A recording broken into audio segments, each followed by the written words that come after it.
Now, here are your hosts, Sparky and Burdick.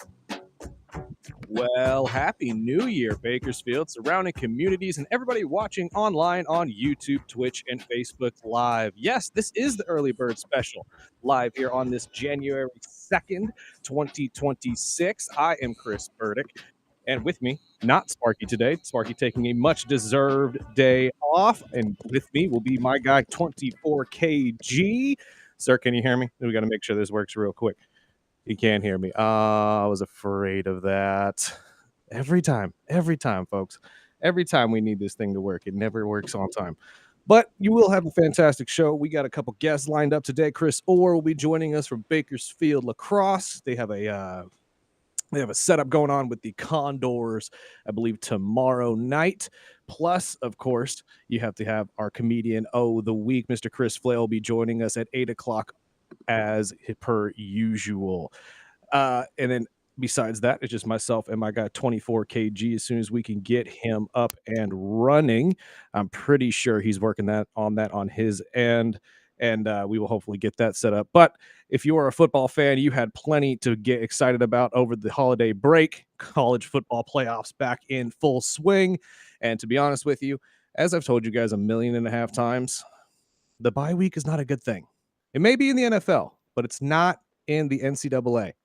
In fact, if you look back at the history since we started this entire 12-man playoff, as it were, the teams that have bye weeks are now 1-7, as 3 of the nation's top 4 teams this year, not last year. Last year, all 4 of them lost. This year, 3 out of the 4 of them lost. The only one that passed was Coach Cignetti and the Indiana Hoosiers. Surprise to no one. It's Coach Cignetti. He's the next Nick Saban, as I've been telling you on this show so many times over. And to be honest with you, I'm not surprised whatsoever.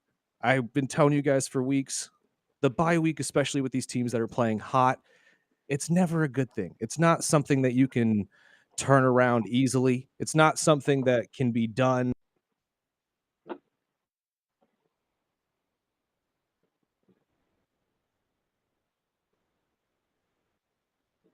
There's always going to be something there that just rusts up the team, rusts up exactly what you've been doing this entire year in your dominating stretch.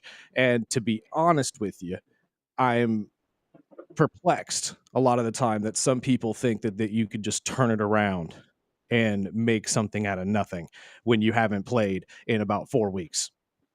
I'm pretty sure if you've played football, if you've coached football, it's hard to keep these guys ready to go every single week. There's a lot of preparation that goes into every single game. You have to know what these guys are going to do as they attack you. You have to know how they're going to go about attacking your offense, your defense, and all in between. At this point, I'm not sure exactly if any team was set up or ready for that. I'm assuming sitting at home with their family on Christmas Eve, drinking some eggnog and relaxing. Nobody was really getting ready to play football outside of Coach Cignetti and the Indiana Hoosiers, as we saw. The Miami Hurricanes came out, absolutely stunned the world as they set up and beat down on the Ohio State Buckeyes. Then, of course, you had the absolute defensive onslaught from the Oregon Ducks, and the Oregon Ducks beating the Texas Tech Red Raiders, blanking them the entire season. The entire way as well. I apologize. Then, of course, Indiana showing up against Alabama. And then last night's incredible game, round 2 between the Ole Miss Rebels and the Georgia Bulldogs. I apologize to Sparky and all the Bulldog faithful. They couldn't get it done this week. We got you now, my friend. I'm not sure if I can hear you or if you can hear me. You said yes, good to go. I can hear you now. there you are. Now, Right in on Miami. I'm right there. Got right there. well, I just had to make sure we could hear you. These Oh tech yeah. issues every single time. I warned you last night. Did I not? While we were on the phone. Hey, you're like, watch, man. Everything's been smooth, and then boom, they're gonna throw There's a always bug an at issue. us. It There's happens. It always an happens. issue, But but I'm glad we got nonetheless, it working. we adapt. I apologize for the streaming fan or the streaming audience as well. I know a lot of you guys were listening and watching on the stream, and it wasn't coming through very well. At least you could hear me, but he couldn't hear me. There was a moment where I had to restart all that, but it is what it is. regardless, besides that, did you Yeah, get to we catch got it. this incredible college football, my friend? I know we talked and you said that you're not a huge fan of college football. Is there a reason for that? Yes, yes, there is, man. With the whole deal that has been going on that people have been making over the last few years of should college players be paid, it's kind of soured my opinion on watching college football. In some instances, I can still go to a live game, no problem. Mhm. Oh yeah, of But course. seeing as how much the universities make, and it's just a personal thing, I hope nobody's offended by that. I do feel like the players should be compensated at some level because not everybody's going to the NFL. Oh, That's just the absolutely. truth. You know, It's some people are there to actually pursue an education and just further their advancements in life, and that's totally fine. But there are people out there whose dreams begin and end with that ball in their hand and making it to the NFL. right. It's not something for everybody. It's the elite of the elite. And 100%. some players I feel like should be compensated at that level. Now that it's changed, maybe one day I'll get back into it. But, you know, for now, I'm going to stick with where I left off at with USC and the UCLA Bruins. You know what I mean? I'm one of those kids back in the day. Of California course. college teams all the way around. Shout out to the teams in Oregon and all that too. But that was about it as far as for me. And keeping my eye on local talent that makes it to the upper echelons and whatnot like Oh, that. 100%. And you know what's funny is you bring up But a also, point. also one thing, What's up? Michael Irvin being the Mhm. new mascot for Miami. Yeah, Oh, man. Certain things that catch my eye. no, 100%. And you love the camaraderie, you love all that point of the game, and I agree with you. But it's always made me laugh that people bring that up because, granted, now, yes, all these players are getting paid, but we talk about only the upper echelon are the ones that are actually making it to the league, right? Not everybody is going to get paid to play football. And here's the Yeah, problem, or at least the problem that I see. The only ones that are getting paid good money are the ones that are already going to be going on and making more good money. The yeah, ones that you're talking about that you are hoping get paid, the lower on the roster, the second, third string guys, they don't get paid. The best they get is maybe a scholarship. yeah. And that's kind of the thing. So I get your point of why you dislike college football. And to be honest with you, I think it is fixing itself with this whole NIL situation. We just need some guidelines. We need some borders. Yeah. Somebody's got to come in and There needs to really. be a committee and regulate it and make sure that, I know it sounds cliche, but it's operated as fair as possible, Yes. especially with there are guys in these NIL deals that have whole teams to market them, Yes. to bring them advertisements. And then there's guys that have no personality, but all the talent.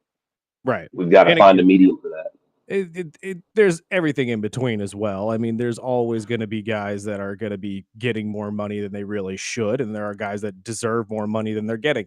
But that's the thing is, I think that once we come up with some guidelines, maybe get Congress involved, somebody that's aware of how to handle this kind of money, and we get Hmm. some borderlines in there. You stop getting these guys, who I shouldn't say that don't deserve it because a lot of these players do deserve the money that they're getting, but the upper millions upon millions of dollars really does change the mentality and how these kids act and how these kids really live their life. And I think that is really being shown in a negative light more than it is in a positive these days, Oh, which absolutely. maybe that's just the media. 100%. I mean, maybe that's just people on the internet because obviously negativity breeds more than positivity these days. Yeah. But at the same time, I get where you're coming from. I really do. But personally, as a football fan and as a college football fan, I think it's gotten better and better every single year. The talent we're seeing is getting better and better every single year, just like every other sport. And there is just a level of energy that comes with college football that you don't get with anybody else. You know what I Almost mean? definitely. Most definitely. Now, not to say that I'm opposed to the whole system of whatnot, but Right. yeah, there are just some things that over the years have soured me from being a consistent watcher. No, 100%. Hopefully, with this 2026 season that's coming up, it looks like, and everything that's been in place, and the way you and Spark get it going, man, I might have to, dip my fin back in the company Well, ink to see what's going on over there. you don't have to be a fan of college football though to really comment on what's being Oh going yeah, on and just in college appreciate football. the nature of the game and the sake for it right now. the two main talking points that I want to hit real quick before we get to our first break of the day and we get to our first guest of the day, which would be Mr. Orr in Bakersfield Lacrosse. Number one, and I've stressed this so many times on this show, the need to continue playing when you're hot and how a bye week can really derail your entire season. And it really can derail everything you're working Yeah. Yeah. college football, I said it earlier in the show, 1-7 right now in games since we've expanded the college football playoff and teams have been able to have that bye. 1-7 that means only one team, the top 4 in the nation, have won a college football playoff game in the last 2 years. Mhm. What are your thoughts on that? And now we're talking about expanding it even further, which means that they're possibly going to be either more teams getting a bye week or we maybe shorten that down a little bit. Maybe only 2 teams get a bye week. I'm not sure exactly how they're going to go about it, but at this point, I have to keep stressing that a bye week, especially for young teams like this, not a good thing. Not a I would good have thing. to I would have to agree with you on that aspect as far as it narrowing down to maybe 2 teams with a bye week. Having some type of scrimmage when you're on a bye week is vital. It's key to a Yeah. team, especially you want to keep your players safe. You definitely want to keep everybody in working order and firing on all cylinders and very cohesive in that aspect because too long off, you see things happen where somebody that's hot ends up cooling off, or another team has had time to study them thoroughly and apply where necessary to show the kinks in that team's armor. So I would Right. have to agree with you on that. And as far as them narrowing it down, it could only help because, as you said previously, things are getting better with each year and with the playoff system that's been implemented in college football. There's still going to be some kinks to work out. I can't believe that only one team in the last 2 years in the top 4 in the nation have won a playoff game. Like, That don't get me goes to wrong. show there's some systems to be improved upon in there. Absolutely. And I said it at the top of the show. Don't get me wrong.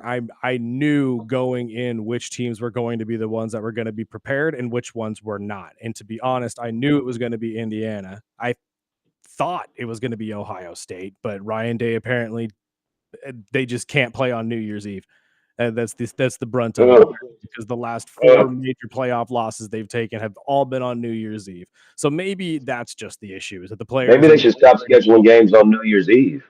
well, and that's another thing that people have talked about as well. Kenny Calvin was just in here just Mhm. before the break, I should say, on Wednesday. And Coach he Calvin. that absolutely. We were talking about shortening the season a little bit, or at least restructuring it so it doesn't go, well into February at this point.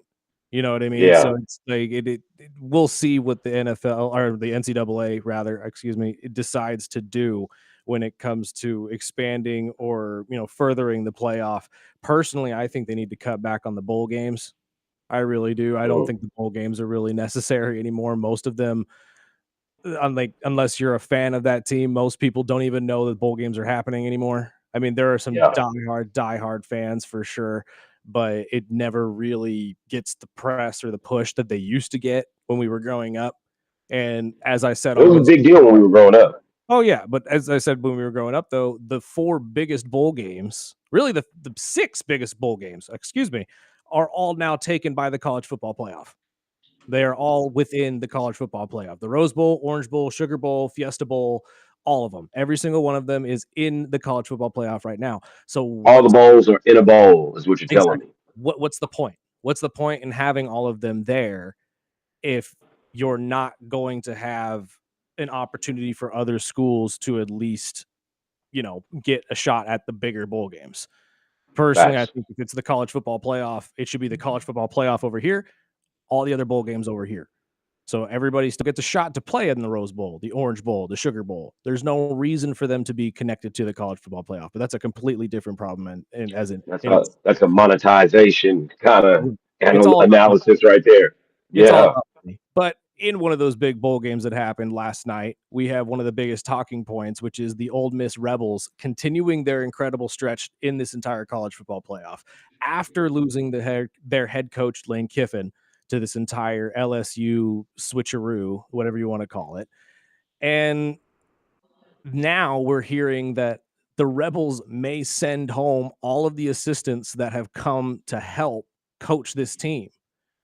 They do not want the assistants to further their coaching with the team that are going and signing contracts with LSU now and will be leaving with Lane Kiffin. The back and forth with this, at least in my opinion, has been ridiculous. It's the whole reason, I guess, that it took so long to hear about this hiring of Lane Kiffin to LSU is because he was waiting to hear from Ole Miss if they were going to allow him to continue to coach in the college football playoff and at least finish the year, which they did not. And and then they allow all of the assistants that left with Lane, all of the offensive assistants, to come back from Louisiana, knowing full well they were signing contracts with the Tigers, to come and coach the first 2 weeks of the college football playoff. And now we're telling them, bye. Thanks for the help. We don't need you anymore. We're in the 70s. How does that make sense? How does that make sense at all? I'm gonna keep it real. It sounds like there is a possible wrongful termination suit brewing up over there in that aspect with that coaching staff and collegiate organization. There are too many spots in that for it to be, oh, well, we just changed our mind 2 weeks into the playoffs to let you go. There's obviously going to be some litigation backfire there. Well, that's what I was thinking as well. But at the same time, I can't help but think this just doesn't make sense to me, is a better way to put this, because Yeah. you were okay with them coming back. Your biggest issue with not allowing Lane to coach was that you were afraid that Lane was going to poach players. You were afraid that Lane was going to come in and say, hey, I'm going to have $25-30 million to use at LSU every single year to pay you guys to play football. You should come over to LSU. That was their main concern. But then they allowed all of the offensive coaches that left with him to come back to coach, and you didn't expect them to be doing the same thing. And now that you have miraculously not only gotten past the first round, but gotten past the second round of the playoffs, beating Georgia, now you're sitting there saying, we could do this on our own. We don't need you. Like, that doesn't make any sense to me at all. Your reasoning for allowing other coaches to come back and not Lane Kiffin doesn't make sense to me at all. And now we're sitting on the precipice of a potential national championship for this Rebels team, in which Lane's going to get paid for either way, because in his contract, LSU is paying out his bonuses from Ole Miss for as far as they go. So he's getting paid with every win regardless. This is the messy. Like, I thought the Brian Kelly Notre Dame breakup was messy. No, this is worse. This is so much worse. This is Well, hey, like. Oh, go ahead. No, I'm sorry. I can't remember who put it this way, but it makes more and more sense to me with every passing day. But it is an ex-girlfriend or an ex-boyfriend breaking up with their girlfriend or boyfriend, but then still sleeping together and telling them, you can't get with my friends, but I can get with yours. Hey, it could be worse, man. They could be at the Michigan football program, bro, and we all know how that's going right now. And you know what? That's absolutely fair. The Shamar Moore situation is pretty dang messy in itself. Yeah. I mean, college football has had some pretty dang ugly stories at the end of this 2025 year, but at least the football has been entertaining, I guess. Hey, that's one thing. One thing I can always attest to: good memories of college football that were exploited in films. Speaking of such, if people haven't checked out a movie called The Program, it gives you an insight on just some things that were going on in the 90s and early 2000s, well, mainly the early 90s, of how college players were treated and their expectations and whatnot. But a great film, really sheds a light on the darker side of college football. It does, but it's so much fun to watch at the same time too. It's not a football. It's exaggerated a little bit, but it's very it's there. Let's be honest. It's there.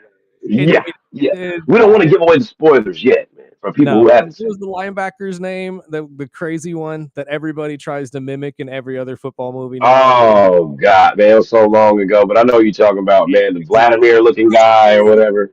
First string. Yeah. Headbutting all the lockers and stuff. Like, movie. But yeah, no, I absolutely agree with you. There are issues within the NCAA, but as it sits right now, the college football playoff is at its biggest point, in my opinion, outside of the championship game. Currently, it'll be Oregon against Indiana, a rematch of the Big Ten, which will be a lot of fun to watch. And then on the opposite side, we get Ole Miss against Miami, coming off the biggest statistical upset, technically, in college football playoff history, because they were the 10 seed beating a 2 seed. I know you're not a huge college football fan, my friend, but But you got Michael Irvin taking off his belt and acting like the new mascot out there. Trust me, I see the headlines. Michael Irvin, Ray Lewis, Ed Reed. That's the one thing about All, the U that all the Miami alumni. Miami's alumni show out, I think, a little bit more than everybody else's. I'm not saying that they have more show up to games, because that's probably not true, but they definitely show out more, if that makes sense. Oh, Like definitely. they're there. You know what I mean? I Like, wonder what college program has the most NFL draftees from its, from its alma mater, man. I would have to oh, wonder that's that one right there. people drafted. That's Yes. it's probably either USC, Notre Dame, Ohio State. It's one of those. I'm sure. I know Mm. USC, I think, still has the record for the most first rounders, but Mm. overall drafted, that's more than likely one of the older schools like Notre Dame or somebody like that. You know what I mean? Just because of Mm. overall prestige of being able to pull guys into the league, and it If just anybody in the comments can, chime in for us, let us know. 661-842-2000. I keep saying the wrong number too, by the way. It's 661. It's still a little early, man. It's still a little early. Yes, feel free to text in at any point in time. We will see that, or chime in the comment section down below in YouTube or Twitch. Those will pop up as well. Let's take our break right now, my friend, before we get to our guest of the day, Mr. Orr, who will be talking a little lacrosse with us, as they have a demonstration with the Bakersfield Condors coming up tomorrow. We also have some tickets to give away at some point during the show, so listen out for that. You will have a chance to win a family 4-pack of tickets to tomorrow's game at at Dignity Health Arena, as the Condors take on, I believe it's the Barracuda. So that'll be a really fun game for you to check out. Let's take a break. This is the Early Bird Special right here on KGEO Sports Talk. Call or text into the Early Bird Special at 661-842-2000. The Greg Kerr Show. I think it just drives me nuts as like an ex-player, and I used to also be a teenager playing football. I think if I was in a situation like that, I got a sack. I mean, I never scored a touchdown before, but it looks like fun. These guys are picking balls off and scoring touchdowns, and man, I mean, unless they're, giving the middle finger to the other opponent, I mean, let them have a little fun, but there'd be a little leeway, man. Let's just be around kids more and understand them. The Greg Kerr Show, noon to 2 p.m. KGEO Sports Talk, 1230 a.m., 101.1 FM. We all hear the radio ads about the IRS. They tell you to be afraid, to be scared, and they try to frighten you into calling. I'm not here to do that. Tax Relief Advocates is different. TRA is here to tell you that if you owe money to the IRS, whether it's $5,000, $50,000, or $500,000, we have a solution. It doesn't matter if you're sitting in your car, at work, or with your kids. No matter where you are, call now. 800-498-6548. Don't lose hope. TRA can eliminate or reduce what you owe to IRS. Generous programs are now available that can give you a fresh start. Our passion is taxes and helping individuals fix their IRS problems. We have over 1,000 5-star reviews on Google and an A+ with the Better Business Bureau. You don't need to be afraid of the IRS any longer. End your tax nightmare today by visiting us online at TRA.com or call 800-498-6548. That's 800-498-6548. Tax Relief Advocates. Real solutions for real people. I was always tired, sleepy, and had no energy. I had relentless, debilitating headaches. Valley fever has many faces and impacts people differently. If you have a lingering cough, fever, or painful breathing for more than 2 weeks, talk to your doctor. I am Quan Louie. I am Bryn Kerrigan. And we are the faces of Valley Fever. Visit kernpublichealth.com to learn more. 7,000 high school students drop out every school day.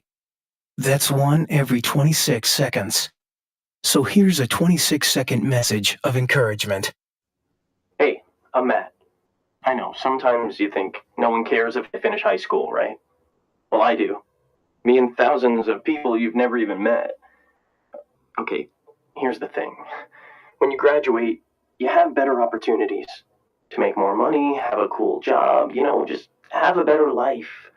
So the next time you need a little support, a little motivation, just know there are a whole lot of shoulders for you to lean on. So stay in school and graduate. Do you have 26 seconds to convince a student to stay at their desk? Now you can share your message of support at boostup.org. We can keep students in school. Visit boostup.org and take the first step. Brought to you by the U.S. Army and the Ad Council.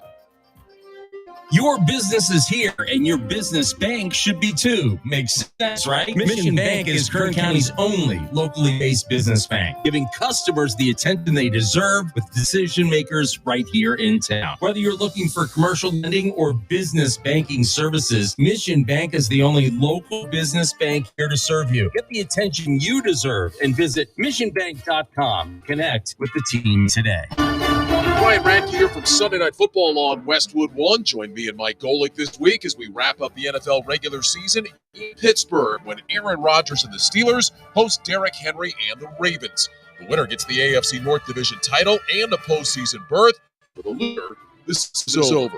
Final game of the regular season, Ravens and the Steelers on Sunday Night Football. On your sports leader, KGEO Sports Talk, 1230 AM, 101.1 FM. Tune in to the local. Now, back to Sparky and Burdick.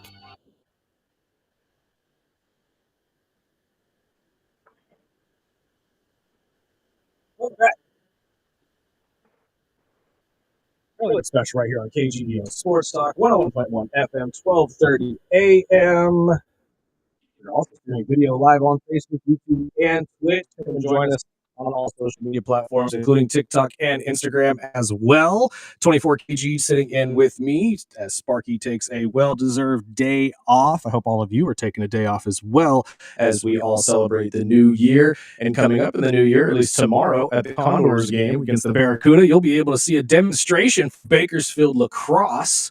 And our guy, Chris Orr, is here to talk to us about that and what they got going on. Sir, how are you? Good morning. Good morning. Happy New Year. Happy New Year, my friend. So I was talking to Ryan Holt on Wednesday, and I actually got to break the news to him. You guys will be doing a demonstration tomorrow. So what is going on? So we're able to set up with the Condors, and between the first and second period, we'll get a few of our players out there. We'll have a mini cage, not the full-size cage, but we'll just kind of, have them out there tossing the ball around, do a little face-off demonstration, and just hopefully getting people some exposure if they've not seen it before to what lacrosse is about, and hopefully get them to come out. And in a week from Saturday, we'll have another one of our free introductory clinics that people can just bring their kids out and get exposed to the game. We do basic instruction. And hopefully get them interested and want to start playing lacrosse. Now, I obviously know the answer to this question, but a lot of people don't. For those people who have no idea how lacrosse is played or where it all takes place, how does it compare to other sports? What do you guys usually need in terms of gear, and what can parents expect from the game of lacrosse? So depending on what level you are, and if you're playing men's or women's sport or indoor or outdoor, there are definite variations of it. The primary game is usually played on a football-sized field. The actual lacrosse field runs 110 by 60 because we use the end zone area.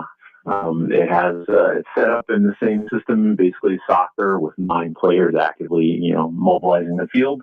And then a goalie for each team. You have basically 3 defensemen, 3 midfielders is what we call them, and then 3 attackmen, which is in his forwards. And you run around and try and get that little hard ball into the net and get the most points to win. So the easiest way that I usually explain it to people, because obviously visual mediums are how people understand things these days. And the only thing that I know that's that's popular enough that people will know it is obviously the American Pie movies, because it is all over the American Pie movies. Stifler and all guys play on their high school team and whatnot. How is that game, or how is lacrosse, I should say, safer in ways than say football, because I think a lot of people just know football because of how popular it is, but in certain ways lacrosse has the same kind of competitive nature and physicality with a safer aspect to it. Yeah, I mean, it is a contact sport. You know, in high school level, collegiate level, there is, if you go on YouTube and watch videos, there is, you know, contact. There can be checking screens and things like that.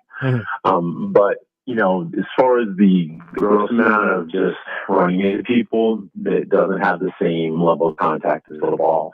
You know, as I say, skill set, stick skills, you know, shooting skills far outweighs just sheer physicality of the game. However, the indoor version of lacrosse, indoor box, which is very popular in Canada, and there are quite a few teams in the U.S. that have the professional league now as well. It's a more aggressive form of lacrosse, and it does mimic hockey in that aspect. It has the same setup too, with 5 players. They use a hockey-sized arena and you know, and a goalie. So that one's more aggressive. Had friends that played that. Not my cup of tea. No. I like the outdoor version myself.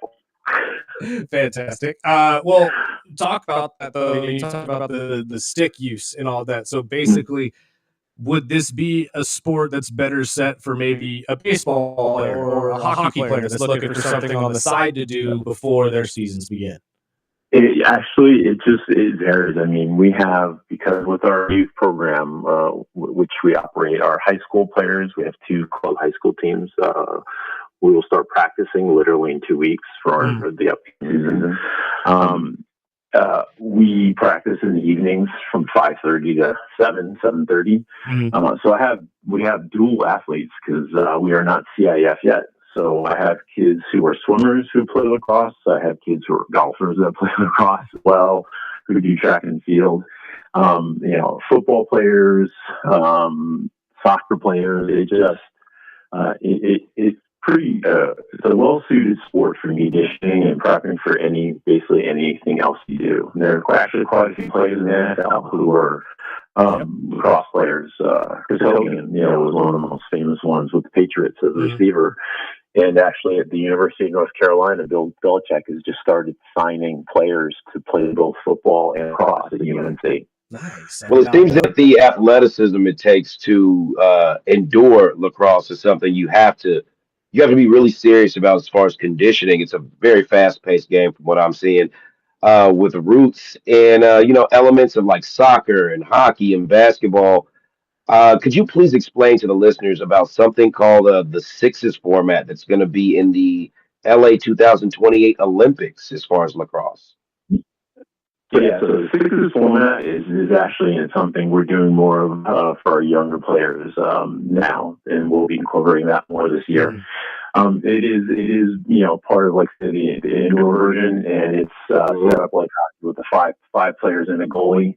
And it is faster than hockey as far as the motion and we have professional 6-on-6 formats. San Diego has a team called the Seals that I go down to watch. If you go on YouTube, you can see it, and it still requires the same skill handling, and speed and athleticism, but it is fast. It is like the fastest thing on 2 feet. I was just saying, if you're faster than hockey, that's saying something, because that's definitely that's a lot. We're definitely going to have to check that out tomorrow. That's awesome. Well, sir, real quick, because I know we're running out of time, and I know you got to get to your very busy schedule. What time are you guys going to be on tomorrow during the Condors game, and how can people get involved with Bakersfield Lacrosse? So we'll be in between the first and second, you know, the first intermission between period 1 and period 2. If people Google Bakersfield Lacrosse or go to our website, bakersfieldlacrosse.com, they can actually register for the clinic, which will be a week from Saturday at Liberty Park across from Liberty High School between 10:30 and 12. And they can come out, even if you don't register, come on out. We'll get you on there. And we also have, you know, we have our women's program. And what's interesting is Garth actually has a CIF women's team. So that is the first CIF lacrosse program in Kern County is the women's program. But they have to go to Fresno to compete, unfortunately, until we can get starting to get bumped up and catch up to the times. And I know like the rules are different for Garces, so it may be easier for them to get things certified, but how close are we to getting the rest of these teams certified? We're hoping in 2 years because San Luis Obispo, Morro Bay, Arroyo Grande are looking at making the leap in 2 years. So ideally, we need to be in with them because they're in our same section. So yeah, around that would be the ideal time. Sweet. Okay. Well, hopefully you get it done earlier than that, my friend. I know this is a growing sport, and anything we can do to help you guys get that going more, we will always be here to help you do that. All right. Thank you so much. And you guys have a great program. Keep it up. Thank you, my friend. Most We can definitely. take a break real quick. This is the Early Bird Special right here on KGEO Sports Talk. The Early Bird Special is your new wake-up sports and entertainment show you needed. The Greg Kerr Show. What are we playing for here? What's the big deal? You know, the college football playoff is winner go home, loser goes home. That has value. 12 teams, there's going to be one champion. This, you could get eliminated first in the NBA championship, and who would care that you lost the game in December on a funky-looking court. The Greg Kerr Show, noon to 2 p.m. KGEO Sports Talk, 30 a.m., 101.1 FM. Fuel up and save at Sully's with top-tier Chevron gasoline. Right now, Chevron Rewards is giving new members 25 cents off per gallon for their first 5 fill-ups, just for signing up. Plus, keep earning rewards and save up to 50 cents per gallon on future fuel purchases. And the best part, it's free to join, easy to use, and you start earning points on day one. Download the app today. Sully's, fueling your drive and your savings. I know that hiring can be challenging. You sort through tons of resumes and you get too many so-so applicants. You're just waiting for someone to match your role perfectly.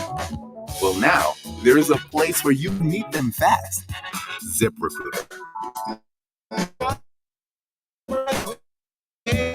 Just search for strong candidates. The right fit awaits. Build your team. Put it sooner. Meet your match on ZipRecruiter. Just head to ZipRecruiter.com/free right now to try it for free. And you're on your way to meeting your match. 4 out of 5 employers who post on ZipRecruiter get a quality candidate within the first day. So try it now. Go to ZipRecruiter.com/free. Once again, that's ZipRecruiter.com/free. Meet your match on ZipRecruiter. Try it free. The forest is a treasured and magical place. Hello, Bambi. Hello, little prince. Hello. Hello there. But a wildfire can destroy its beauty for a lifetime. It's always wildfire season somewhere in America. Nearly 9 out of 10 wildfires nationwide are caused by the carelessness of humans and could be prevented. But together, we can make a difference. What would I do? Help protect the home of our forest friends.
Welcome back.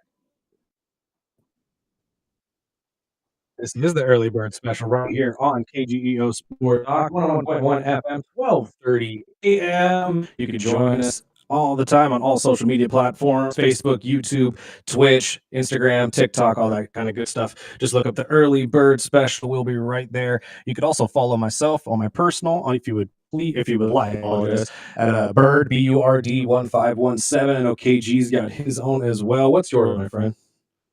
That's TWENTYFOURKG. 24 KG, all letters, no numbers.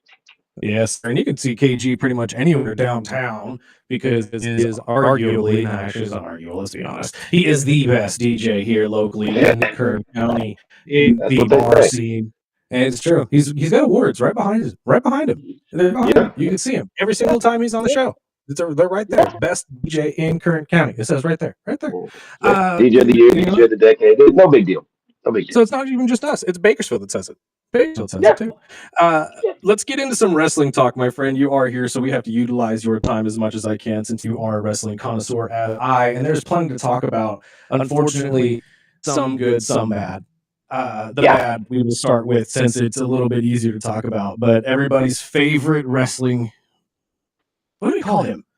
Promoter? Is he a promoter still? Does I would have to say legendary icon and innovator. Icon? Yeah, I guess. Let's just leave it at that. Well, wrestling icon Vince McMahon finds himself in some hot water legally once again. What's going on, man? Well, looks like Vince can't keep himself, as he would like to say, out of the weeds.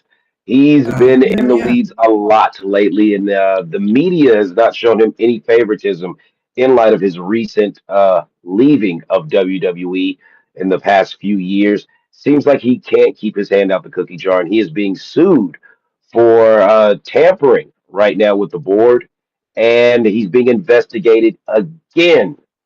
You know, it's not like the Janelle Grant lawsuit is going on. He's also being sued by former and current board members for his alleged activity into the WrestleMania event outcome at a time when he was not supposed to have any, I mean, any hands on or suggestive influence with creative as part of his lawsuit agreement and his agreement to step away from the company. Now, what's being shared about is that the paper trail wasn't properly deleted between Nick Khan, Bruce Pritchard, and Vince McMahon about a change to Cody Rhodes and Roman Reigns finale. This puts Paul Levesque in some very hot water. He's not implicated, but then again, he's not excluded. And this really sours, I'd have to say, what people were hoping would be a great Triple H promo run. You know, him as head of creative. He's been getting a lot of flack.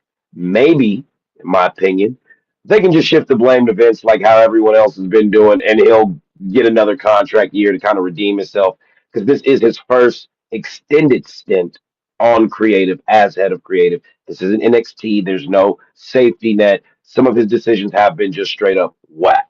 We're going to say that. It's okay. You don't get them all, but I feel like Triple H has gotten about 91% of his booking satisfactory from the fans. That other 8% is just, 9% is just not, it's not really clicking and going over with the board. Right. You know, he's having to answer to the board now, not the fans. Will we see Triple H replaced in 2026 by the end of 2026 or early 2027 as far as head of creative? Who knows? It's in the air right now. All because Vince can't stay out of the weeds. And again, if they do move off of Paul Levesque as head of creative, I feel like it's for one of two reasons. One, there was a legal battle, like you're saying, that maybe Vince, it's something going on with this entire situation leads to this, and it gets ripped away from him forcibly, as we saw with a lot of the McMahon family having to step from their positions, or it's a storyline. It's the only ways I see it happening, because it's just like you said, man. I would give him 90, even as high as 95% of the time, he's on point with everything. The creative is on point. There is a reason WWE is the best storytelling professional wrestling company in the history of professional wrestling. It is because of guys like Triple H and all the other guys they have in that writing room that make it happen. And I doubt TKO is going to move off of somebody like that, especially somebody who has ties and connections to different areas in the sporting world as well, because he's growing not in the wrestling world, but we see them growing outside of that as well. So I think that everything has been going the exact way they want it to. Maybe the partnership with ESPN hasn't exactly bore fruit that they were hoping to yet, but let's wait until WrestleMania to really get the temperature of the water, as it were, in that relationship, because that's definitely. I think one of the main things right now where he's getting the most scrutiny is the SmackDown storylines. You know, SmackDown has really been suffering. They're about to move to 3 hours again, and I'm just going to make a bold prediction for 2026.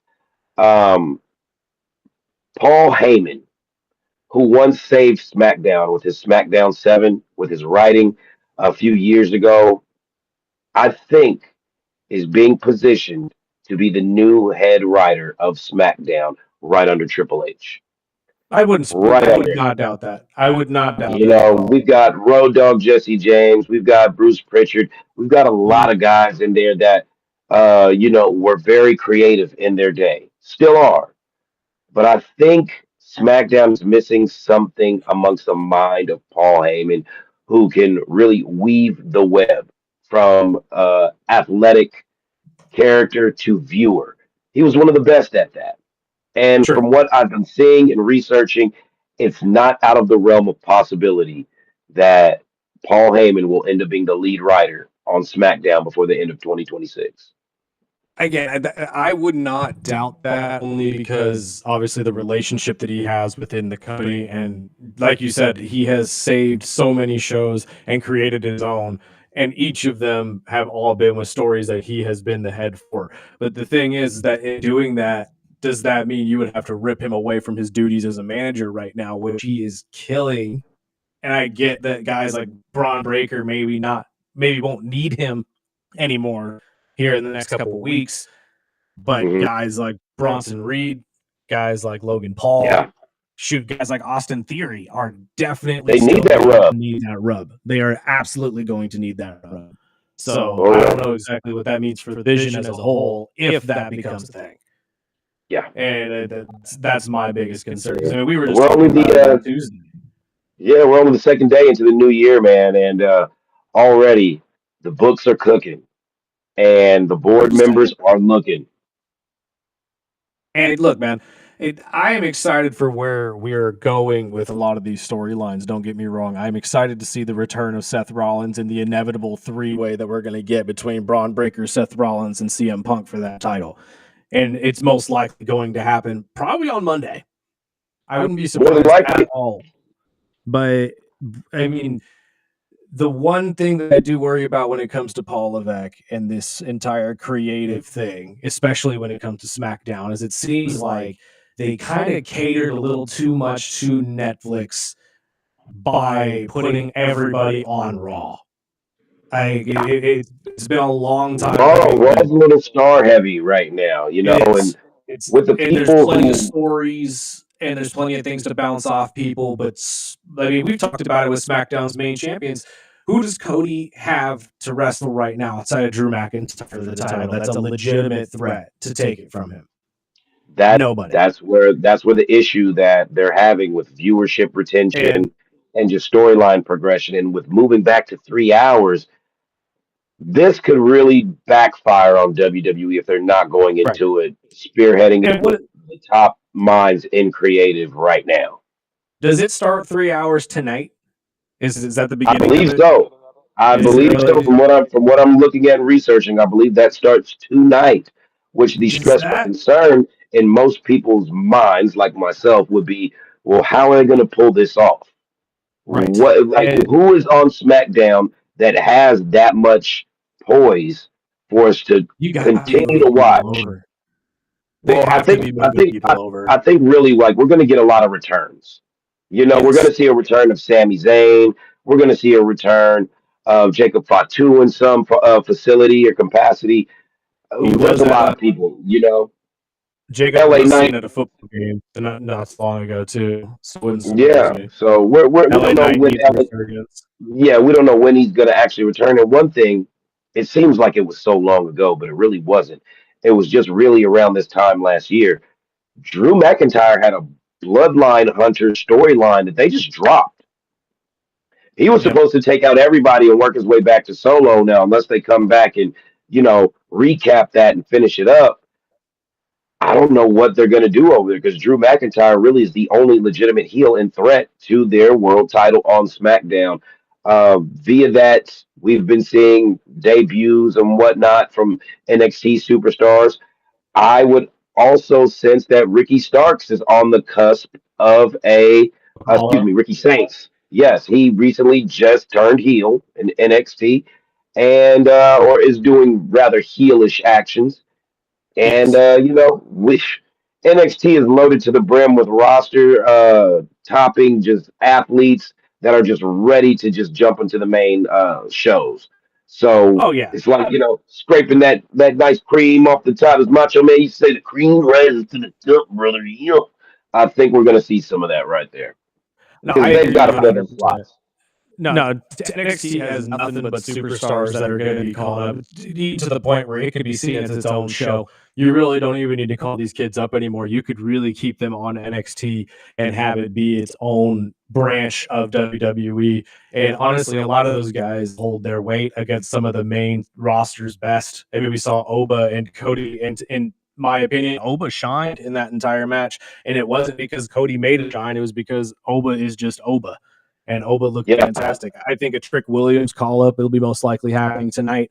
I think that they're ready to pull him up. And you're right, the Ricky Saints situation, I think that that's going to bear more fruit with the Zilla Fatu thing first.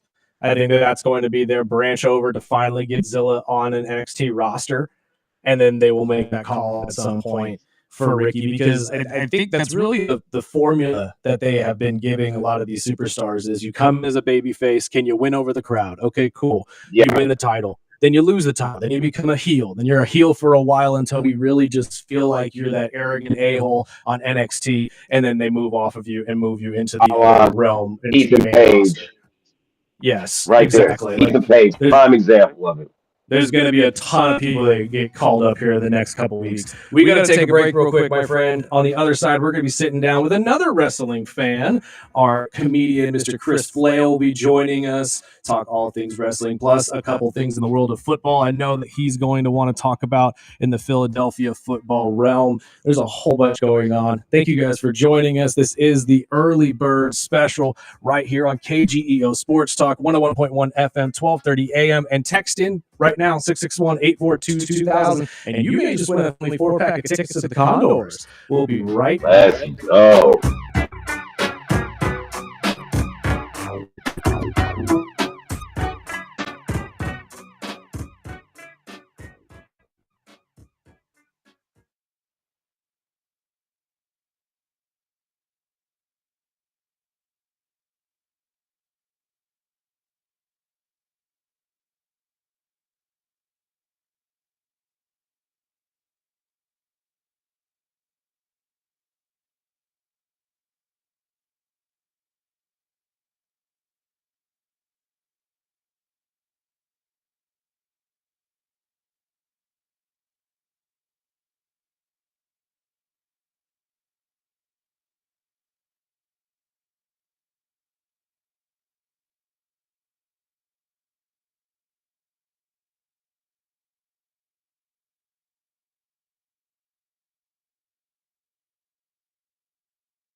It's time for the Early Bird Special, satisfying all of your sports cravings.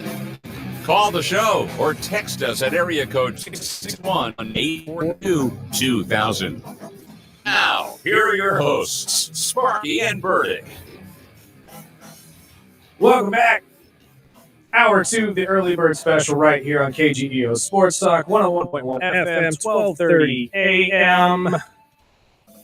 And not only is Sparky not here today, unfortunately, he is taking a well-deserved day off, which means 24 KG is going to be sitting in with me.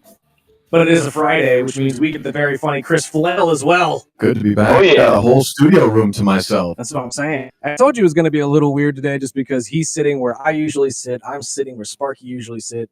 KG is at home. It's a very, hot potato kind of a thing we got going. Far range dynamic we got going. Exactly. We're all over the place, but consummate pros here. I was listening to you guys this morning. KG, nice to somewhat meet you, and great wrestling analysis. I'm just happy to be here. We miss Sparky. We do miss Sparky. We do miss Sparky. Going That's the smooth this only morning. thing missing. If he ends up calling in, I'll just throw him in here. We'll just say whatever.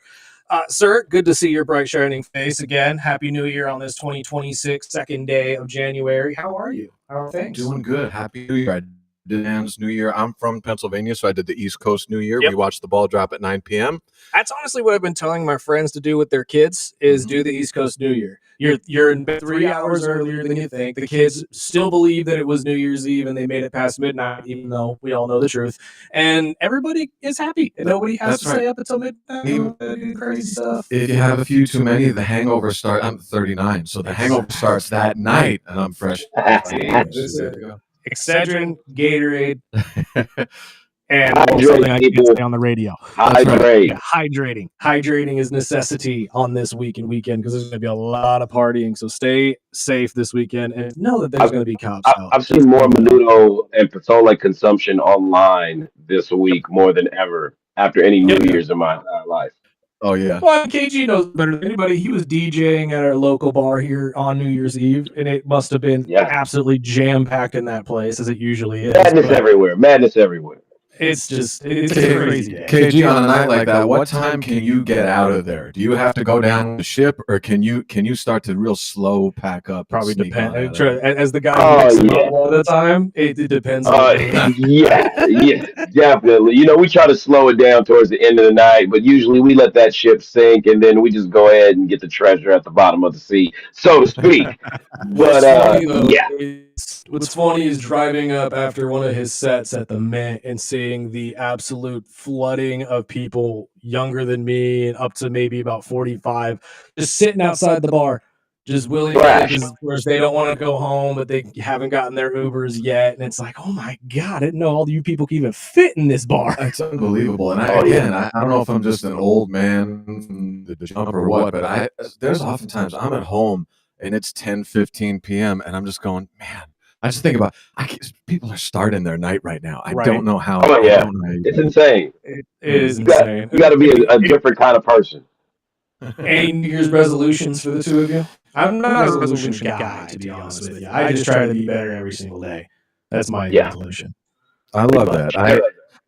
So I haven't done it yet. I usually sit down and write out a list, but what I've realized is that every year I sit down and I write out a list of anywhere from like 5 to 20 things. And then I open up that list again on about December 29th and realize I haven't thought of it since January 2nd or 3rd. So I'm trying to revise the process to have something a little bit more efficient. I hate being that guy that says, "Oh, I'm gonna go to the gym and I'm gonna start my gym year," and then you know, this is the worst time to start going to the gym. Exactly, it really is the worst time to go to a gym. I'm a lifelong meathead. Shout out In Shape, California. Yesterday, So that's why you cover. You just go right across the street. I just pop right over. Go to the gym. So yesterday, I already saw someone shampooing their hair in the pool, and a guy fall off the treadmill while selling someone crypto on his phone for. You know, the best time to go to the gym after the New Year's, I would have to say, is February. Everybody's breaking up. Nobody wants to be around Valentine's Day. You know, I mean, you got people really hurting themselves in there because of maybe somebody they met on New Year's who they thought was going to rock with them throughout the rest of the season. But yeah, February is a great time to go back to the gym. People don't feel bad about not making any commitments. or any serious changes. Like Chris said, we work on just being better day by day. That's my thing. KG, great point. And I don't know if you've seen this before, but I've been such a lifer. I've seen this to the point where they break up and you've got the chilliness on two sides of the gym and get back together now. So also I've seen the breakup, little chilly. They walk past, don't say anything. They talk to each other's mutual friends. And then all of a sudden comes in with a baby bump. And I'm like, oh, wow, we're back together. Look at that. Wow. Gym culture is wild. It's really just culture in general around America these days. I can't even say it's just gym culture, but no, it's absolutely true. February is usually where you see people start thinning out, though, just because they don't want to do the New Year's resolution anymore. I always get people like a month and a half before the gym memberships really start to fade out, and you realize, oh, I don't want to pay $80 a month for a gym membership anymore. That's right. Real quick, let's shift over to a little bit of wrestling since I have the two of you in here. We can obviously do that a little bit more today. What are your thoughts on this whole Vince McMahon thing that we were talking about before? Yeah, we got you in KG, here? I was learning a good bit from you guys talking about it. I saw some of the discovery things being posted on Twitter, the text threads and all that stuff. But to me, a lot of it, I chalk this up, and I'm starting to see this in college football now too. This feels like TKO. This feels like corporate world at work. Yes. The last couple of weeks and months, I've seen a lot more. It's weird how it comes back around full circle. I've seen Twitter sphere coming back around to, Vince McMahon wouldn't do things like this. The storyline would go better. And all of a sudden we've got new lawsuit coming out against Vince again. And almost feels like hey, we can't let momentum start to build up for this man here again because of all the terrible things that have happened. Right. We need to tamp this thing down to keep the show on the road. Well, and even if he did have a hand in WrestleMania 39 in some way, shape, or form, I don't even think it would be the Cody thing. I think it would have been the John Cena Austin Theory match. To be completely honest with you, two of his boys going at it. There's no way Vince didn't have at least a small hand in how that was going to end. Here's one thing we also have to keep in mind, Chris. At that time, he may not have had legal control, contractual control, as far as position over creative, but he was still at that time the majority sharehold owner. So he had the majority of the shares. Now, even though we know things aren't supposed to trickle down to the other employees and upper management, it's Vince McMahon. His reach is vast and far beyond what normal, I'd have to say, corporate owners are usually doing, or maybe they all do it. Nonetheless, I think in court, like how you were saying, they have to stop the momentum because in court they could easily lose this, no harm, no foul. But public opinion wise, they would definitely have to slow the momentum of garnishing some type of Vince McMahon return because we've seen this. He's wiggled his way back into WWE before. Oh yeah. It was the fear of him that happening again with the kids still being there, with Stephanie and Shane still being a part of it. But at the same time, we have to remember if this man is human, he is aging out, and he is going to want to reach a point in his life where probably this isn't what he wants to do anymore. But maybe I'm wrong. That is the weird thing about him, and it is I'm in your boat too, KG. I'm very happy with a lot of the things that Hunter has done, but I do feel like at some points we come to this crossroads of a guy who, we transition from a guy who built it and lived it. It was his life to a guy who's taken it and carrying it and trying to put on the pants. And there is a bit of a gap there. I don't know. I'm not sure. Vince might want to just come back and be buried in the chair at some point, but I don't think I don't think TKO is going to let that happen. No, I wouldn't think Dana White would allow that to happen. I don't think the Saudi Arabian people who pretty much fund all of it are going to allow that to happen. One thing I've learned is the corporate world is more brutal than any ring or street fight in the world. It's just like I don't want to compare too much, but it's just like in college football right now. All of a sudden, I don't know if you've seen magically. I mean, every college coach whose team is suffering now has a scandal that's getting fired for cause. And it's like, well, it seems like this has been going on for 3, 4, 5 years and nobody minded until you went 6 and 8. No, that's absolutely true. Going belly up. We had no cause for concern. That's right. Now you don't want to pay. You have to find a way out to pay. It's, we've got a city of 20,000 19 to 23-year-olds, and we've got a lot of coaches that are wannabe celebrities, and some of them are kind of, we know, are reprehensible people. Never becomes a problem until they have a losing record. And here, take $3 million. Go ahead. Yeah, cheat on your wife. Go ahead. Get your secretary pregnant. No problem. Losing season. Hey, we need to talk to you. Yeah, we have to talk about this because we're not making money if you're losing. That's a very good point, though, because there are outside of just the big ones that we know of that have been popped in the last couple of weeks, let alone last couple of months. I mean, everybody knows about the Shamar Moore situation in Michigan, but if I'm not mistaken, Ohio Ohio University had something happen not too long ago as well, where their coach had to get fired for breaking conduct reasons, essentially, is what they said. There's something in LSU recently that a few months ago that happened down there. Brian Kelly, they tried to get Brian Kelly, and he countered, and then it kind of went under the rug. You're right. Yeah. Well, the Brian Kelly situation, just for them holding off on officially firing him, so he couldn't find a job technically. Or at least that's his part of the claim, is that they were so they hit him with the Andrade. They hit the Andrade. 12 months, no complete clause. No complete clause. And I mean, again, some of these coaches have that though in their contracts, where if they get like Franklin, for instance, from Penn State, gets fired from Penn State, and Penn State would have had to have paid back the entirety of his contract if he didn't go to Virginia Tech and get a job at Virginia Tech. Because he got a job there, they don't have to pay him the contract anymore. Yeah. So it's I think they should start really holding these coaches to the same standards they do these players with behavioral incentives in their contracts. Right. You do something to misrepresent the university or the organization or whatnot, there should be some type of reprimand for it, depending on the severity. But nowadays, in the age that we live in, where everything is filmed, recorded, and backtracked and data logged, if you're a coach in that position, should you really be doing anything that is not really, redeemable by the university standards as an integral part of that coaching staff? You're influencing young men. At the end of the day, you're not just a coach, you're a father figure to some of these guys. True. A lot of these guys have never had one. They've never had the discipline or backing other than the structure of the game to keep them aligned and focused in life. So there are big implications to when you've got a crappy or, a crusty coaching situation going down at your university.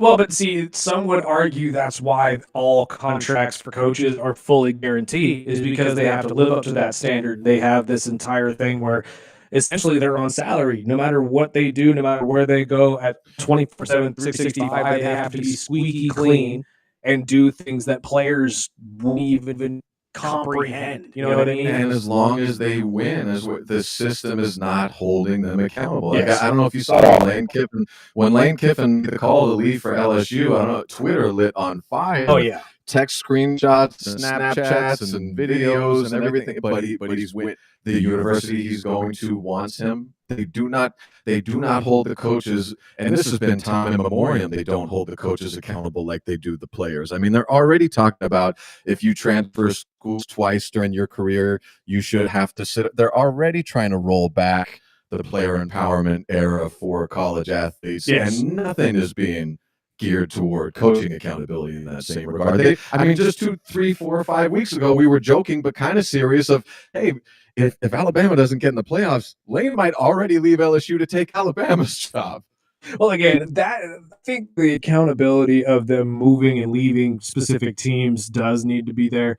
But I think accountability in terms of them getting in trouble is already there, because obviously we're seeing it with Shamar Moore. Most of the time when these guys get in trouble or have some sort of issue away from the field, they don't get a coaching job again. They're done. Oh, he's done. It's one and done type of situation. The guy in the University of Ohio most likely will never get a coaching job again because of this situation, no matter how if he gets absolved of it or not. And it's because his name now has a negative cloud over the top of it.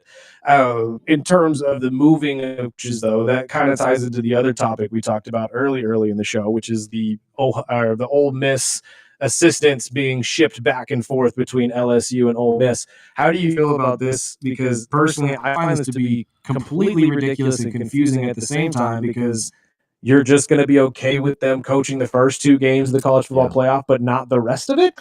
Yeah, what a bummer, and what a shame for these kids to have to try to fight through all of this. And I hope they win now. I hope they win the whole thing. I hope they do too. I mean, the whole story, again, the Lane Kiffin thing, I marked out for it. I fell for the documentary of, I'm a big sucker for the hero's journey. The guy who starts out too brash, too cocky, doesn't know what he needs to know. Life beats him up. He learns a bunch of lessons, comes home to realize he's had what he's needed all along and just needs to find a home and build it. And I watched the documentary and I was like, good for this guy. I never, I'm not a big Nepo baby guy, so I didn't like him as Monty's kid from. I was like, I got him, and then. Not to cut you off, but how much of Lane Kiffin did you know before watching that documentary?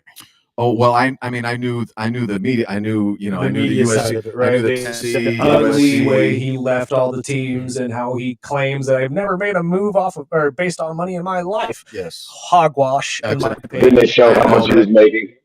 Exactly. Yeah, but I thought maybe he had enough of a journey and life had beaten him up enough. You would think that, You would right? think, and you're at a premier program that's in the college football playoff. How can't that not only be enough, but you could be Bear Bryant here? Here's the thing, though. It's not even just another college football team either. Just a year ago, they were seen as one of the top teams for the entire thing, the national championship. And now you're moving to LSU, who almost every single season has that just expectation that you will be in the college football playoff and you will be in the college championship game because of who we've had as a coach. And Lane Kiffin has not shown that he could do any of that, and they still paid him more money than they were paying Brian Kelly. They're still putting more money into the football team than they did when Brian Kelly was there. Like you would assume Lane Kiffin has won as many national championships as Nick Saban. Yeah, with how they talk about this dude. No, I'm gonna stop talking in a second because KG, I want to hear what your thoughts are on this. But I look at all these assistants too. I look at Charlie Weiss Jr. I look at all these assistants and I go, all of you just can't stop chasing the shiny ball. Like nobody wants to take the integrity move of I'm going to build this thing and stay here and make my own path. Well, the defensive coordinator did. To be fair, the offensive coordinator and all the offensive coaches are the ones who left.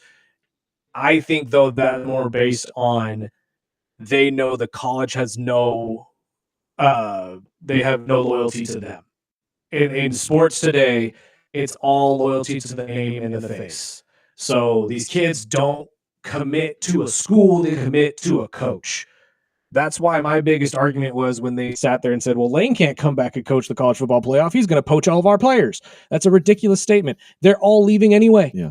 Trinidad Chambliss, most likely gone. He's going to be the next starting coach or starting quarterback for the LSU Tigers. More than likely. Why? One of my opinions on this would have to be I don't mean to interrupt you there, Chris, but before we get too far off, I would have to say that we need some type of oversight just to regulate college football, almost like a head of directors, kind of like how we have with the NFL, to kind of restructure, get everything down, implement some guidelines for this, because it's almost to the point now where these colleges and universities are celebritizing these coaches before they even focus on player well-being. Before you continue, I apologize. It's that I just said, though. When you celebritize your coaches, you make them larger than life. You make them the Nick Saban-looking coach. Yeah. And nobody's bigger than the program. Exactly. But at this point, coaches are bigger than the programs. That's how you get kids to sign. That's how you get kids to go play. To get the coach. That's how you got people flocking for Deion Sanders when he was coaching in Colorado. Fair. I mean, look at Brian Kelly. Brian Kelly now is most likely going to go down as one of those coaches that players don't want to play for because now we all know how he is on the sideline. He's a POS. He doesn't even know the kids' names, dude. Yeah, especially when you have former NFL coaches that go to colleges, those kids are going to flock to those programs. Yes, that was the big reason why signing Bill Belichick was such a big thing last year for North Carolina, because he is the for people my age, the GOAT coach. He is the guy that you want to go play for in the NFL. So why wouldn't you go do that on a college level? You know what I Now, mean? So it's before we get too far into college ball, because I know we were supposed to be on wrestling, no, but it all ties together. it's a very juicy topic right here with what's going on in the university situation. It's called college football. But to our guests, I gotta ask, what are some of your bold predictions for 2026 in the landscape of WWE? It's hard. Well, so do I? Am I choosing with my heart or with my head? Because Okay, I know what I we'll do one with your heart. One with We the all one lead with with the our heart sometimes, and then one with your head. I want to see. I mean, I want to see. So I'm very happy to see the Usos back into the tag division and get the belt. I think that was the right move. I love Jey Uso. I don't think they have him in the right place, and they were pushing me to not cheer for him anymore because the push was too Yeah. hard. I didn't feel like he was ready for it. I think Oh, that you wasn't a fan of the run it back in the middle of the matches? That was It's funny. I said I was last time I was on here. I was like, look, run it back. What I said was, have your worms, Scotty Too Hottie, but do it for the IC belt. oh, Have something a little bit. You know what I mean? Do your thing. that's right. That's But right. have it for a less impactful belt. I think it's time. I think it's time that LA Knight gets a push and gets a belt run. I think they've got to do. I think they've got to do something with Cody. Either take the belt and make him chase it, turn him heel, or add some new dimension to the character. Because at this point, we will be nearing 2.5 years of bubblegum QB1 run without an interruption. I think something needs to happen there. I'm going to be interested to see what they do with the women's division because the cream has risen to the tags kind of in the opposing of the men's division. I mean, it's going to be hard. I think they moved all of the real superstar female wrestlers into the tag division right now to try to give Stephanie an easier title run because she's kind of having a hard time outside of the Devil's Kiss. I've got suspicions that she's not much of an in-ring worker compared with your Roxanne's and some of the other new talent. But it's going to be interesting to see how they transition all of that back because they've got 4 big tag storylines now. So I think that's going to be an uphill battle to get back to an individual's title run. I think that there's a reason for that though, that they moved all of the tag or all the women to the tag team division. One, because there was a lot of push for girls or for women like Rhea and Io to become a tag at one point, regardless. But it ties into something you were talking about the other day, KG. I think they're finally going to break that dang tag team title belt in 2, and we're finally going to get 2 separate tag belts for the women. Interesting. And it would make sense. You have so much talent in that division. Why are you underutilizing it with one set of tag team belts that just go across everything? And I get that allows you to use this tag team across all brands. I understand the possibility of that, but I think that there is enough there that you can break it up and you can make 2 out of it. Good point. I got one more outlandish prediction, KG. I think we're going to see. I think we're going to see a Rhea or Io betrayal.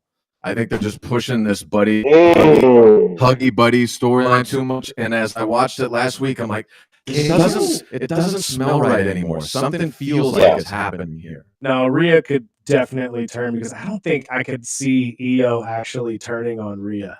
I just don't. I could actually see Io going back with the damage control girls, especially with how erratic they've been. It doesn't even have to be the Kabuki Warriors or damage control. Just the 3 of them alone were such a threat and imposing figurehead in the women's division, especially with Io. If you guys slightly recall, like she kind of had like this Yakuza Kill Bill kind of vibe when she was first in NXT.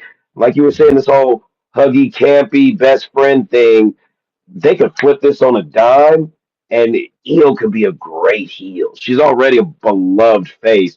But when she was a heel, that's how she became a face because her work was so incredibly good in the ring. So how cool would that be? We get Kabuki Warriors, that we get the trifecta, and maybe we get a little off alliance with Lash Legend and I can't think of her name. And Nia Jackson. We've got a female Vision. Honestly, that could be fun. Yeah. It could be. Honestly, yeah, or we could, whoever would team up with Rhea, I'm pretty sure they would put a Stephanie Vicur with her, all the goth mommies out there, on the roster that everybody's been salivating Amy over Priest, and on the interweb, Amy Priest, all goth mommies. See, Yeah, there we go. Best skin in wrestling. Best skin in wrestling. Yeah. Damian Priest. There you My go. fiance There you says go. it. I don't even mind it. The honestly. picture in my There you head go. that just got formed right now too, as you guys are talking about, that is wild. The Team Taker. The Team of Taker. Stop it! I love Hey, Drew McIntyre, their feud, honestly, that was some great on the mic work right there. Drew McIntyre's mic skills so highly underrated every time. Like we always talk about the CM Punks. Recently, we've been on the Braun Breakers and his whole twitching out thing or whatnot, or Jay Uso looking like he's staring off into the abyss of rage, whatever, you know what I mean? But Drew McIntyre's heel work on the mic is second to none. Come on, man. Like he called the man T-Moon Taker and it's stuck. I don't think his push has not recovered since. He's the best troll. He's the best internet Gotta troll be. that the WWE Gotta be. has. And honestly, I think Becky is a close second, but she is just, I don't know, like there's a level to her that you won't believe she can back it up in certain areas. Whereas Drew, it's like, oh, he could talk smack to you online and to your face. You wouldn't be able to do anything about it. I feel like I'm kind of bummed out because I feel like maybe creative has gotten into Becky's ear or something like that. Maybe. Because her whole gimmick up until the last month or so was so good because we were all watching Twitter and the mic and going, I kind of know who you're being right now, but she's taking it so blatant. Yes. She's taking it so blatantly in that direction. Now it's just kind of an eye roll. Like, yeah, I know who you're being right now. I see this the other 22 hours a day, and I got to watch you do it on Raw. I liked it better when it was just kind of the subtle wink and a nod. There are certain aspects of it that make it fun, like this whole Stranger Things connection that we're going to be getting on Monday, and her tweets saying, talking smack Which is to wild. Sadie Sink, Maxine, and there's obviously going to be some sort of payoff there, and I think that that's going to be a lot of fun. But I agree, like there are certain aspects of it where I'm just like, okay, I don't need to see this in the 2 hours. I want to turn my brain off. Well, it's fun. She's kind of at the beginning. I was like, she's kind of doing Trump and she's kind of doing Larry David, but now she's just kind of a little bit. She went full right hand turn. Yeah, And she went all the way orange. She definitely is trying to mimic what Kevin Owens did with his heel turn, which is essentially turn into the exact opposite of yourself. Become just somebody that you find deplorable. And I think that's annoying. where this all comes from. And honestly, I think that I don't think it's going to be that big of a deal when it's all over. I think we're all going to look at it as just another one of her heel runs during her career. But I have to agree, this is probably my least favorite of her runs. But I will say it's making me already admire her work and her skill, but I'm now starting to admire her on the level of John Cena for what she does in service to the industry, for the push she's giving. She's single-handedly giving scene. She's giving more back to the women's division than I think anybody currently right now, more so than a Charlotte Flair, more so than Mercedes Moné, formerly known as Sasha Banks in AEW. She could win 14 more titles and it would not matter. She's not elevating anybody. I know what they're doing over there and making it to where she loses everything and then she gets the AEW women's title because they never had her versus Toni Storm for win a best bout match when they were the hottest in that company. But when you see what she's doing over here, Becky Lynch, like you said, on the level of a John Cena, or soon to be, if not already there in some people's opinion, but I consider her to be one of those greats that, part of the original four horsewomen that pushed through a lot of, so to say, no's for the women's division. And look at how prominently it's featured now. And honestly, you're 100% right. And I was going to get to the Mercedes Moné thing with you later because I'm happy she's losing all the belts. I've been so... One by one, they all shall fall. One ring to rule them all.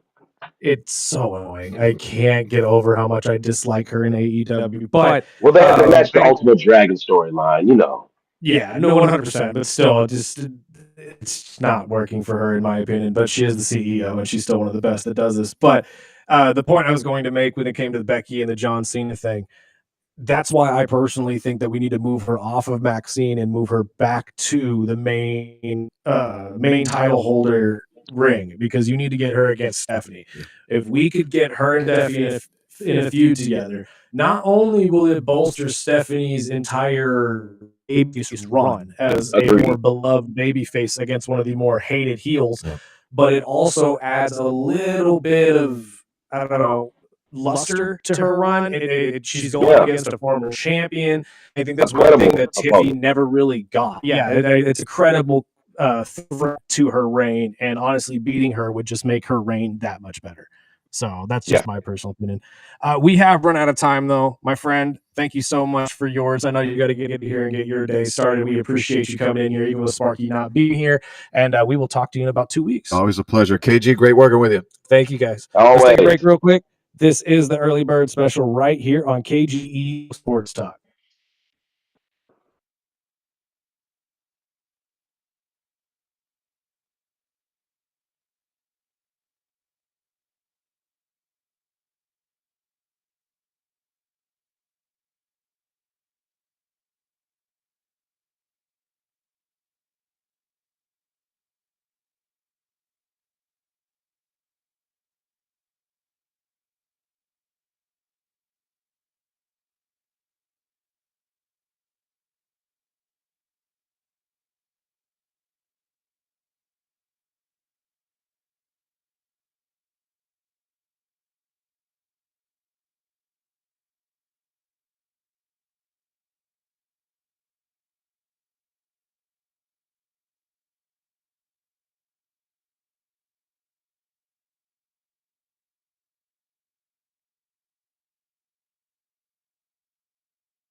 Welcome back.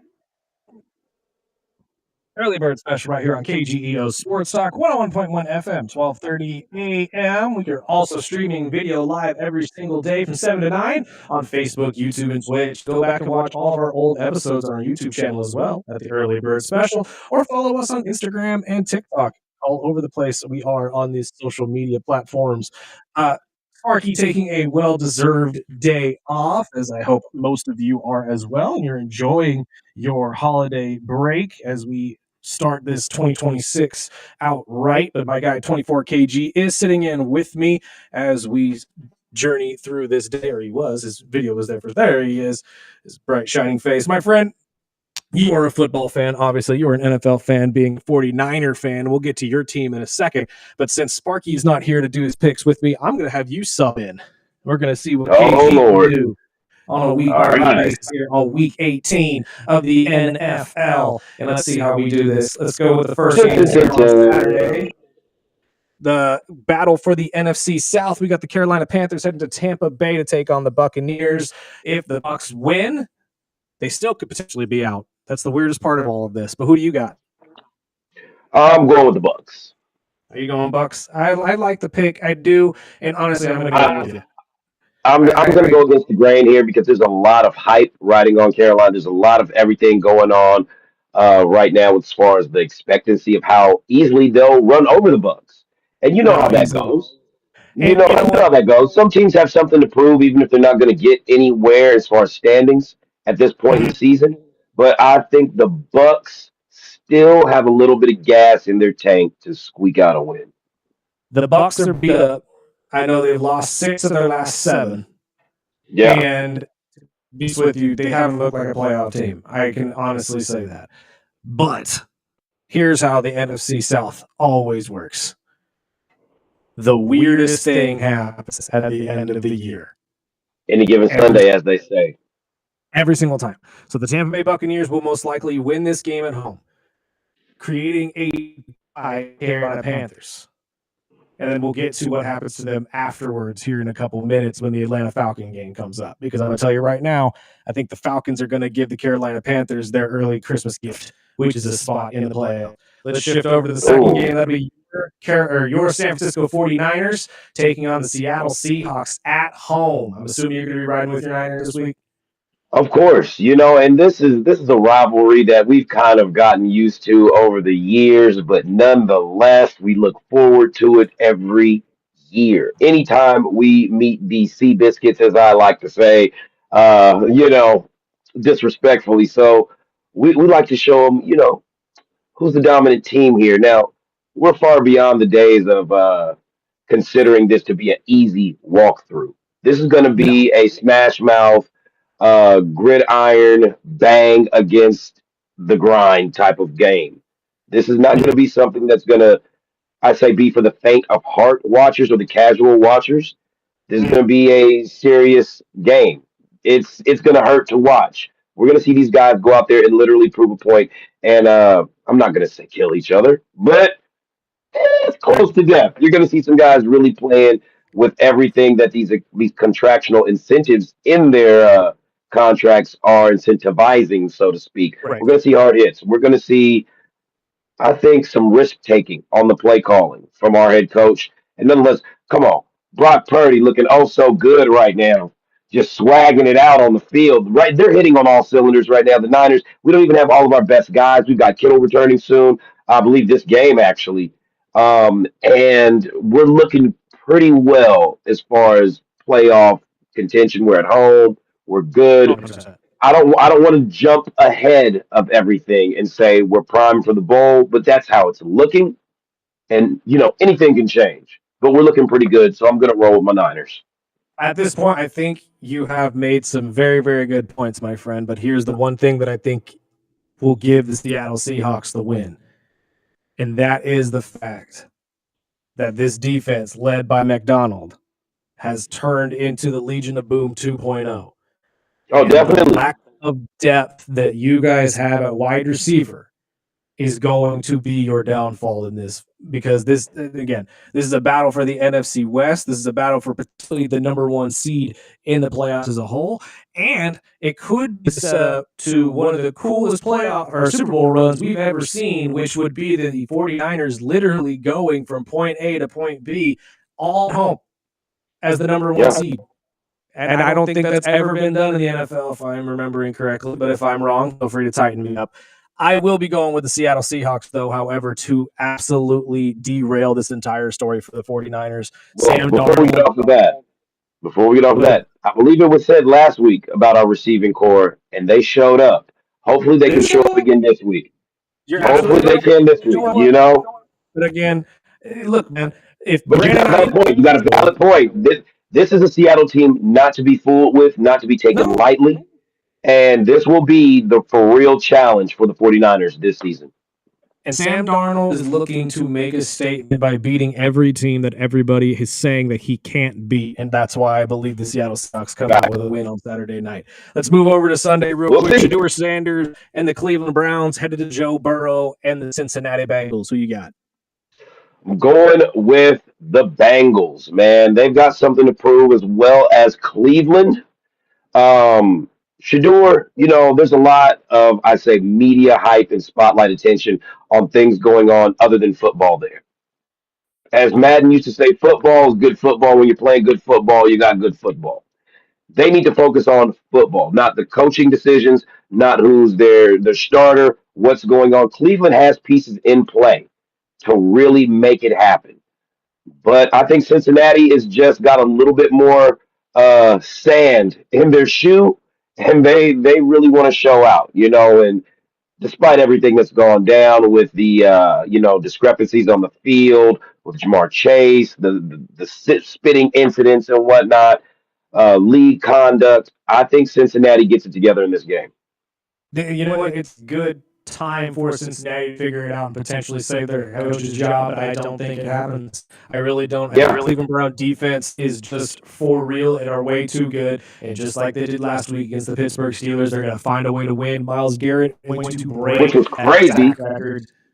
It is. That was It's absolutely that was crazy. crazy. But when you're led by a guy like Miles Garrett, who's literally going to shatter the sack record, regardless if it's Jonathan Allen's or if it's Michael Strahan's, whoever you want to give it to, TJ Watt, it really doesn't matter. It's now going to be owned by a man, Miles Garrett, as they win the final game of the season out there in Cincinnati, in my opinion. The next game will be the New Orleans Saints headed to Atlanta to take on the Falcons. I have to come on now. I'm rocking with you. I'm rocking with you. I gotta say, sorry, pops. Sorry, bro. I got family in New Orleans. I know y'all diehard Saints fan, but we don't cheer for the yeah. Ants on this show, though. I'm sorry. We don't. Yeah, I we give you guys enough love as it is by saying Tyler Shelby is good. we can't. I'm sorry, Atlanta's got this one in the bag. 100%. And in doing so, as I said earlier, we'll give the Carolina Panthers the best gift of their entire season, which is a playoff spot. Because if you don't know, if the Panthers lose and the Falcons win, Panthers still get into the playoffs due to a three-way tie, roundabout tiebreaker, in which the Carolina Panthers own that tiebreaker. So they are hoping and praying if they lose tomorrow, or yes, I'm sorry, it is Friday. So tomorrow night, if they lose, they will be hoping and praying Atlanta pulls off a victory there in the early going. The next game will be the Green Bay Packers and Jordan Love, who I believe will be back for this game unless they decide to sit him, since they have locked in the 7th seed, headed to Minnesota to take on the Vikings and Max Brosmer. Who you like? Woo, I'm gonna have to roll with the Vikings, bro. I just feel like I just feel like it's too soon to bring back Love. But then again, they probably could have brought him back 2 games previously. He's probably ready now. He's been dealing with the no, you never want to really force those things. You don't want to jeopardize that at all, especially in the NFL. But I don't know. I feel like just sitting him for this week would be the best option. You give yourself a bye week. You let yourself get ready for the playoffs next week because you are the 7th seed. You're not going anywhere from that seed. And to be honest with you, what do you kind of gain from beating the Minnesota Vikings? That's why I agree with you. I see the Minnesota Vikings pulling off a dub in this game because I think the Packers probably just sit everybody relevant and say, get ready for the playoffs. Yeah. So, let's move on to the next one. The Dallas Cowboys head to New York to take on Jacksonville and the Giants. As much as I want to say the Giants are going to absolutely spank the Cowboys, I do see Dallas pulling this one out by somehow, some way, some miracle. The offense has looked good all year long. Some paid referee, whatever you want to say it is. I'm not giving Dallas no respect, no credit at all, but they've got the means, other than Jerry Jones' checkbook, to make things happen. And I see Dak putting on one hell of a show. I think this one comes down to Dak. His poise in the pocket. his command of the offense, and how he executes is going to play a vital role in the Cowboys getting by on this one. And I say getting by, even though they might win Scraping by by. convincing fashion, but yeah, Cowboys on this one. The one good thing about the Dallas Cowboys this year has been the offense, led by Dak Prescott, who is arguably one of the best quarterbacks in the league this year. And honestly, I don't disagree with you. Traditionally, Dak Prescott comes out and whoops everybody's butt, including the New York Giants. However, I'm going to go with Jackson Dart in this game. I think the Giants figured out a way to pull this off with a Dallas Cowboy team that has nothing to play for, so they're probably not going to be coming with their full board. I would hope so. I would hope so. I would hope I think so. the Giants pull off a dub here, hurting their draft stock, don't get me wrong, but at the same time pulling off a pretty impressive win. Next game would be the Tennessee Titans headed to Jacksonville to take on the pretty impressive Jaguars. Who do you like? Tony Khan's team ain't doing that bad right now, man. No, he's I'm not. not good. I'm not John gonna Khan's got front. it working. Yeah, You know what? I'm not. I think this one would be the upset that people really don't see coming, as far as from the Jaguars going over on the Titans. As much as as we said earlier, are we going with our hearts or our heads on this one? Both of mine would have to say Jacksonville. Yeah, I'm sticking with Jacksonville as well. And can you imagine what Tony Khan is going to do with those AEW wrestlers the minute they hit the playoffs? I don't Here's even want to. Harley Cameron shaking her butt up there next to every DJ. I'm telling you, dude, you're going to see nothing but AEW wrestlers at Jacksonville Jaguar games if they make Tony the playoffs. Khan is not opposed to just blatant advertisement out on of Cross and saturation of all of his projects being like cross promoted. It's Literally, cross let's promotion, my friend. let's throw it Business is all better. into one. There's one thing that man knows how to do. It's cross promote. And trust me, I have no issue seeing Harley Cameron out in public whatsoever.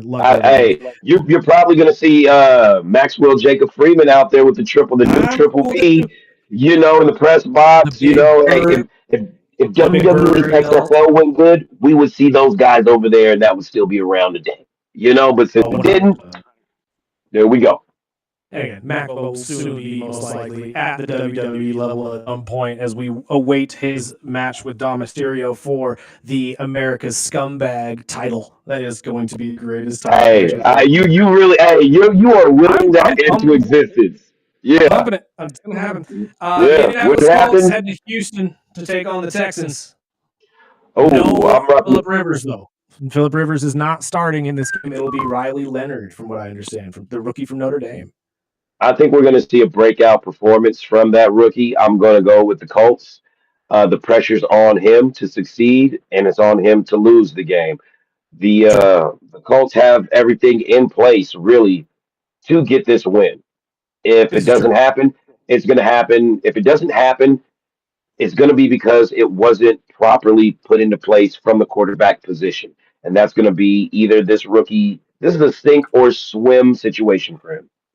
100%. But again, the Colts have nothing to play for anymore. They're not going to be making the playoffs. And the Houston Texans defense is for real and are probably the best defense left in the NFL, to be honest. I mean, left as in playoff contenders. So I'm going to go with the Houston Texans in this game.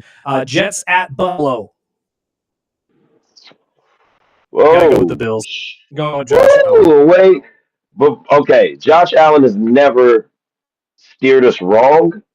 But the Jets, like most teams that have nothing to play for, so to speak, they're just going to show up and get the check. I'm not going to say that's going to be easy, but this is the opportunity for a lot of teams secondary to show what they are worth towards the franchise and possibly advertise towards other teams if they're in a contract year. So I'm gonna go with the Bills as well.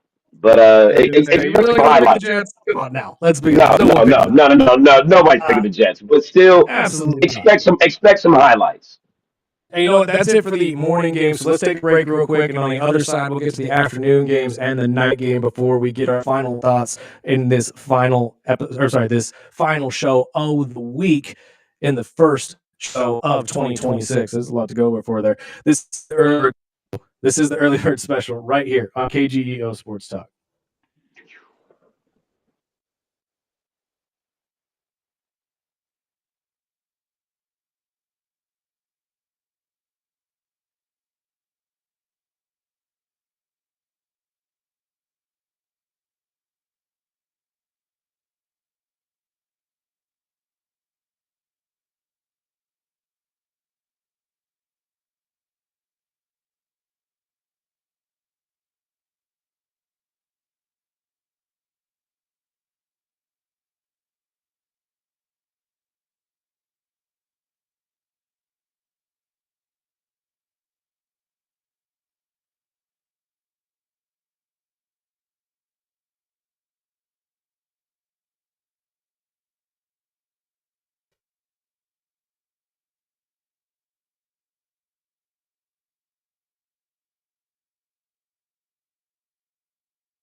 Welcome back. Final segment of the Early Bird Special right here on KGEO Sports Talk, 101.1 FM, 12:30 a.m. Feel free to text in anytime, 661-842-2000. We'll get to your text messages before we get out of here. My guy KG sitting in for our friend Sparky, who is taking a much-deserved day off. We are hitting our last half of the NFL games for this weekend, Week 18, as the NFL season comes to a close. The Detroit Lions headed to Chicago to take on the Bears. Who you got, my friend, in these final 3 minutes we got? Bears, the Bears, as they used to say on SNL. Look, man, I love the Bears. I love what they've been doing, but I'm going to tell you right now, there is no way, shape, or form Dan Campbell allows Ben Johnson to get another win over him. So I'm going to go with the Detroit Lions. I've got the LA Chargers headed to Denver to take on the Broncos, the number 1 overall seed at the moment for the AFC. I'm going with the Chargers. Chargers. I gotta agree with you on this one. I've been a big Denver fan all year long, but the offensive inconsistencies are starting to get too glaring for me. And if you're gonna look like this in the playoffs, you ain't gonna be winning nothing, in my opinion. But that's just me. We got the Kansas City Chiefs, a very hobbled Kansas City Chiefs, headed to Vegas to take on the Raiders. Really? Really? We have to play the game.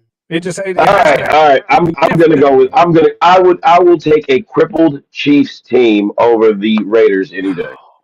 Okay. Take the Raiders, even though this again, much like the Giants, kills their draft stock if they end up winning this game. Yeah. As they do have the number 1 overall pick. And I'm telling you right now, Raider fans, you taking Mendoza out of Indiana, not gonna help you. Not going to help you, but we'll get to that next week when I have more time. Arizona to LA to take on the Rams, who will be starting every one of their starters. So the Rams will not have guys like Matthew Stafford, Puka Nacua, Devontae Adams, or Kyron Williams mostly playing in this game. I'm still going to go with the Rams. The Rams, for some reason, the Rams have not been talked about or focused on enough, and I think their whole depth is going to be shown as far as this game. You know, if you win this without your starters or whatnot, however you want to do it, doesn't matter. And I think really LA is a threat to anybody in the league right now. Oh, 100%. They're my favorite to win the Super Bowl at this point, to be completely honest. And it's hard to say they don't have the roster really to beat anybody that's on the NFC side. I just don't know if they have enough of a roster as the secondary is to beat the starters of the Arizona Cardinals. So I'm going to go with the Cardinals in this game. I think that's what we're hoping to see. We're hoping to see that LA secondary step up. Yeah, that's what I think is going to happen. 100%. And then with the last 2 minutes we got here, my friend, Miami at New England. We both, I think in solidarity, we could say that we love our buddy Sparky and his Dolphins. Yeah, but picking the Dolphins. Yeah, we're going with New England, man. Yeah, I'm going to have to go with New England on this one as well. And then finally, Washington headed to Philadelphia to take on the Eagles. Philadelphia, I'm going to have to ride with Philly as well. And then finally, the battle for the AFC North, we got Baltimore taking on Pittsburgh in Pittsburgh. Okay, we're back. That's okay. I believe we had a discussion about these teams colliding once before, but I'm going to go with Baltimore on this one. You know, the last time we talked about it, I believe, Pittsburgh was showing some grit, but I think Baltimore's got their number, especially after Pittsburgh, their last game.